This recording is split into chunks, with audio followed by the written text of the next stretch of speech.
নারায়ণগঞ্জের সিদ্ধিরগঞ্জ থানা এলাকায় বিশেষ অভিযানে ৬ আসামি গ্রেপ্তার। Senior staff reporter Asif Ahmed Rana জানান, সিদ্ধিরগঞ্জ থানার officer in charge OC Mohammad Emdadul হকের নেতৃত্বে সিদ্ধিরগঞ্জ থানা এলাকায় বিশেষ অভিযান চালিয়ে ৬ জন আসামিকে গ্রেপ্তার করেছে সিদ্ধিরগঞ্জ থানা পুলিশ। পুলিশ সূত্রে জানা যায়, গোপন সংবাদের ভিত্তিতে ১৯ এপ্রিল রাতে সিদ্ধিরগঞ্জ থানার একটি চৌকস অভিযানিক টিম উপজেলার বিভিন্ন স্থানে অভিযান পরিচালনা করে।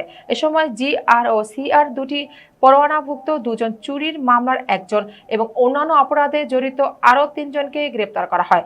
গ্রেপ্তারকৃতরা হলেন ১ মোহাম্মদ মাসুম, ২ নিলয় আহমেদ নয়ন, ৩ মোহাম্মদ ইয়াসিন, ৪ মোহাম্মদ রকি, ৫ আব্দুল কাদের, ৬ শামীম হোসেন। গ্রেপ্তারকৃতদের বিরুদ্ধে প্রয়োজনীয় আইনানুগ ব্যবস্থা গ্রহণ শেষে বিজ্ঞ আদালতে প্রেরণ করা হয়েছে বলে জানায় পুলিশ। থানার officer in charge OC Mohammad Emdadul Haque বলেন, আইন শৃঙ্খলা পরিস্থিতি স্বাভাবিক রাখতে এবং অপরাধ দমনে সিদ্ধিরগঞ্জ থানা পুলিশ সর্বদা তৎপর রয়েছে।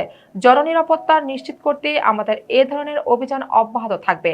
এছাড়া জেলা পুলিশ সুপারও জানিয়েছেন, মাদকসহ সকল ধরনের অপরাধ দমনে কঠোর অবস্থানে রয়েছে নারায়ণগঞ্জ জেলা পুলিশ।